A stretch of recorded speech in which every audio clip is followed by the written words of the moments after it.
Zombie प्रकोप के बाद मुझे जॉम्बी किंग शॉपिंग कराने ले गया। आसपास के संक्रमित लोग तुरंत हमें घेरने लगे। मैं डर के मारे कांप रही थी। उसने अपनी खास खुशबू का थोड़ा सा हिस्सा मेरे हाथ पर लगा दिया। अगले ही पल सभी जॉम्बी एक साथ पीछे हट गए। तभी मुझे एहसास हुआ कि उसकी खुशबू जॉम्बियों को दूर रख सकती है। लेकिन कुछ ही दिन पहले मुझे लगा था कि मेरा अंत निश्चित है। प्रकोप अभी अभी शुरू हुआ था। मैं खाने की तलाश में अपनी जान जोखिम में डालकर बाहर गई थी। लेकिन जब मैं सामान लेकर लौटी तो मेरे सहपाठियों ने सब कुछ छीन लिया। फिर उन्होंने मुझे बाहर बंद कर दिया। उन एहसान फरामोश लोगों को देखकर मैं पूरी तरह निराश हो गई।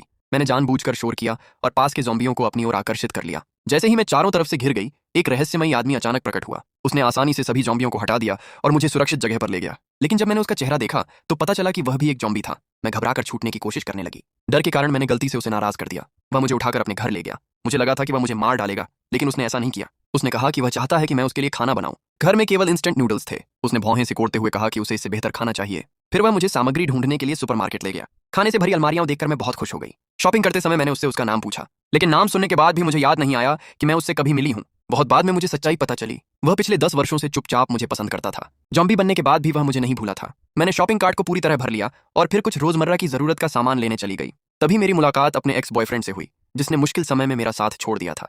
जब उसने देखा कि मैं बिल्कुल ठीक हूं तो उसे यकीन हो गया कि मेरे पास बचने का कोई तरीका है। उसने मेरा हाथ पकड़ लिया और छोड़ने से इनकार कर दिया। तभी जॉम्बी किंग वहां आ गया। मेरा एक्स इतना डर गया कि तुरंत भाग खड़ा हुआ। वापस जाते समय हमारी मुलाकात उन सहपाठियों से हुई जिन्होंने मेरे साथ विश्वासघात किया था। वे एक बड़े जॉम्बी झुंड से भाग रहे थे।